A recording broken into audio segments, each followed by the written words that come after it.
ilizwe kusikhathi kokhona namhlanje ilizwi elokulelezana ilizwi lethu lokuqala asikufundanga nxa ixesha xa sowunethuba phaa ekhaya uzawufunda la izayo mos ithethu intshumayelo xa kwi-New Testament ilizwi lokuqala liba ku-Old Testament Isaiah 52 13 15 then bathi abayo 1 to 12 kula Bible sathi ezibuza ke sifuna ukuqondwana nokushiyana masikufumaneni ilizwi lethu nje ngoba likusayikuwe kwincwadi yethu uYohane 19 verse 16 to 30 uJohn 19 verse 16 to 30 sawahamba nasebeyifundile inesihloko-ndaba ezimbili isihloko-ndaba sokuqala sibuye siphambi kokulala sinevesi eyi-1 16 kuthiwa wadanduka-ngoko kumnikela kubo ukuze abethelele emnqamlezweni. Isihloko-ndaba esilandelayo sithi ukubethelelwa emnqamlezweni. Verse 17 bamthabatha uYesu bemkanaye ethwele umnqamlezo wakhe waphuma waya endaweni okuthiwa yiYephthahaya ekuthiwa ngesiHebheru yiGolgotha apho bambethelela khona emnqamlezweni ngabanye naye abangabanzi bebabili ngenxa uYesu ke ephakathi. Kaloku uPilato wabhala umbhalo wawubeka phezu komnqamlezo kwaye ke ubhaliwe kuthiwa uYesu waseNazaretha inkani kamayuda. Lo mbhalo ngoko izinto ezininzi. Lo mbhalo ngoko into eninzi yamayuda wawunesa ngokuba indawo uYesu wayebethelelwe kuyo emnqamlezweni yayikukudumisa. Kuyo ke ubhaliwe ngesiHebheru nesiGrike nangesiRoma. Babesithi ngoko uPilato abangekeli abaphili bamayuda, musa ukubhala uthi ukumkani wamayuda, bhala uthi wathi yena umkani wamayuda. Waphendula uPilato wathi, endikubhalile ndikubhalile. Athe ngoko amasoldathi xa ebembethelela emnqamlezweni uYesu azithabatha iingubo zakhe enza izabelo ezinhle. La elo isoldathi lalisabela kwanengubo yangaphansi. Kaloku ingubo yangaphansi yabe ingenamthungo, yayilukiwe iphela ithabathela phezulu. Atshona ngoko ukuthi masingayikrazuli, masiqashiswe ngayo kuba yona yikabani na ukuze isibhalo sizamiseke sithi babelana ngengubo zam ezamaqashiso nesambatho sam. Amasoldathi ke ngoko azenza ezi zinto. Kwakumi ke ngasemnqamlezweni uYesu nina nosapho konina uMariya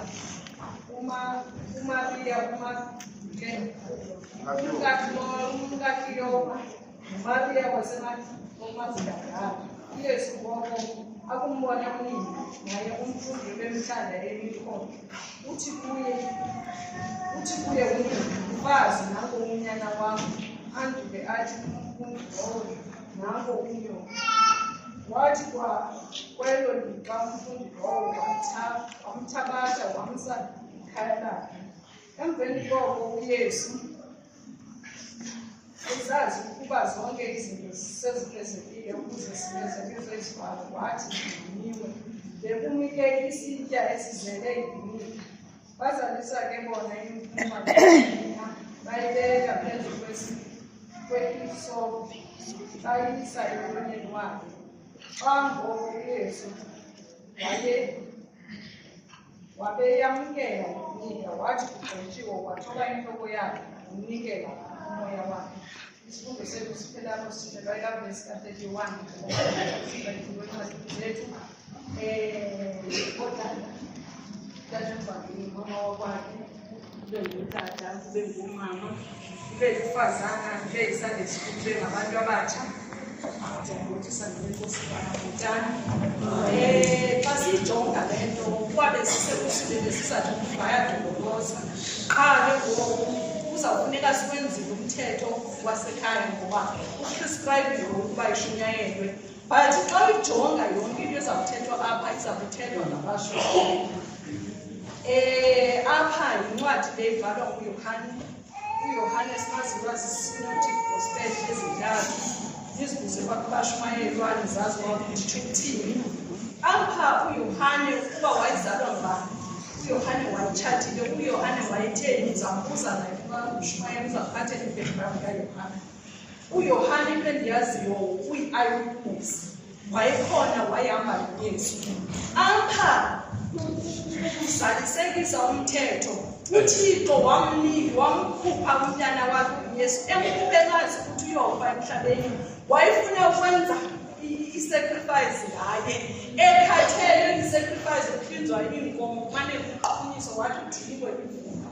Ngoku waqondwa uyamkhupha umntanakhe ukwenzela i-sacrifice eyokuthi ufe umntanakhe ukwenzela uba sixolele izono zethu, singamane siyozixolelelwa ziinkabi zegusha.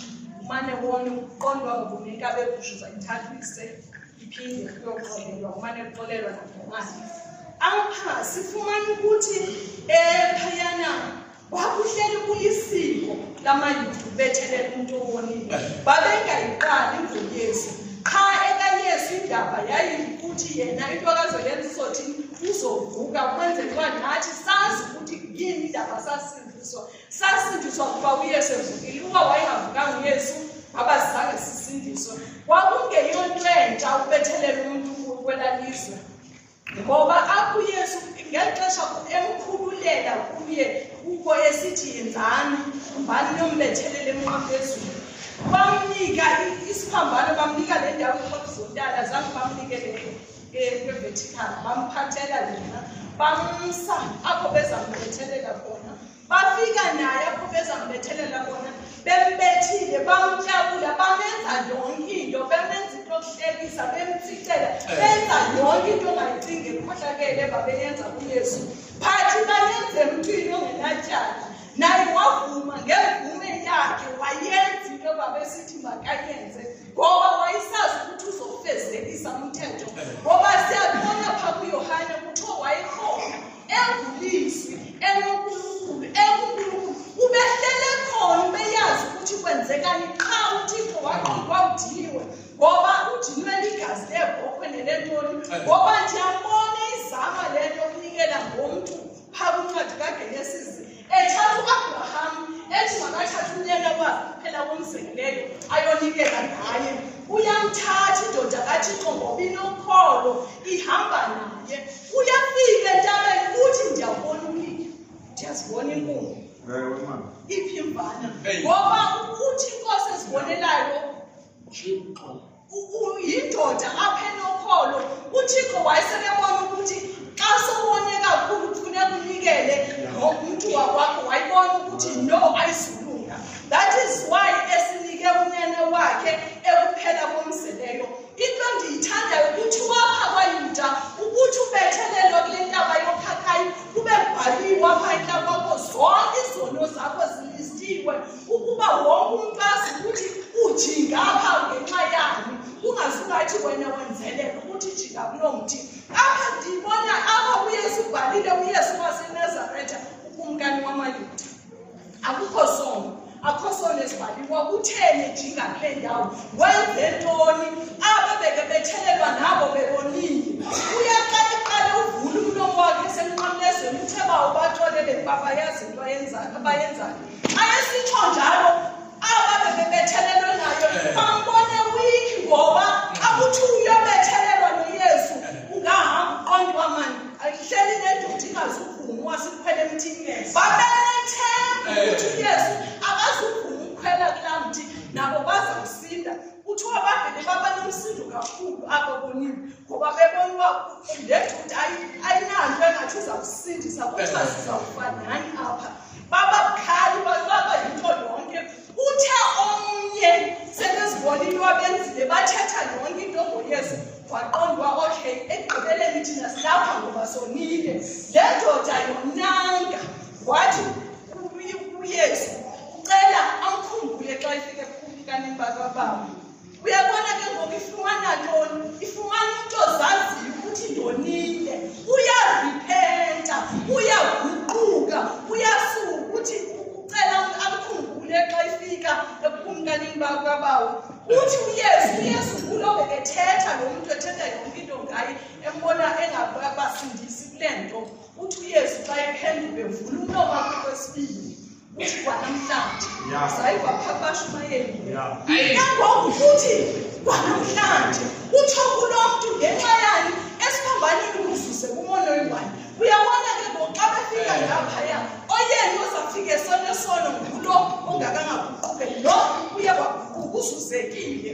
Uthe xa ejonga ebona ezantsi wabona umamakhe inoba yafika into ebuhlungu entliziyweni yakhe wababuhlungu xa ebona umamakhe but wabona noYohane. uYohane kwakungumzala kaYesu khazini kanjalo. Xa yombona uqondwa lo mzali endizamshiya namhlanje ndiyamshiya umamam ndimshiya ngelithini. Wathi mandimlayeze emntwini abazosala ngaye apha emhlabeni. Umlayeza wathi mfazi nakunyana uthetha kwesithathu uYesu uqondezweni ngelo xesha. Xa ethetha kanjalo umlayeza kuYohane eqondwa mandimlayeze ukwenzela uba azokwazi ukuthi asale ebonelele umamam, but wayesazi uba ngomhla wesithathu uzawuvuka. Wayesazi ukuthi ngomhla wesithathu uzawuvuka. Uthe kusenjalo wavuka ukuthi ngelo xesha inoba ngeli xesha uYesu ubona umnyama kukhona ubi kuye uyazibona ngoku le nto ingaphezu kwam. Inokuba wayengumoliva ngabe wathi ungandishiya uThixo wam, ngoba wayeziva ukuthi amandla aphelile ngokumshiyile. Wamkhwaza utatakhe. Uthetha kwesine uthi Eloi lama sabakthani, okuthi Thixo wam ndishiya ngani. Bathi mveni ukhwaza Eliya. Bayakwazi abantu basemhlabeni nangexesha lethu uanalyze into ethethwa ngomunye umuntu, bayi-analyze ngendlela erongo.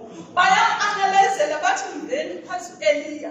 Inokucingela uEliya uzawumehlisa yini kulesinqamlezo, ngoba bazi wakwenzekani ngelo xesha bona bayi-analyze ngokwalapha emhlabeni. Kanti ndithanda uYesu uyaziva amandla akhe ayaphela, uyaziva uzawunikezela.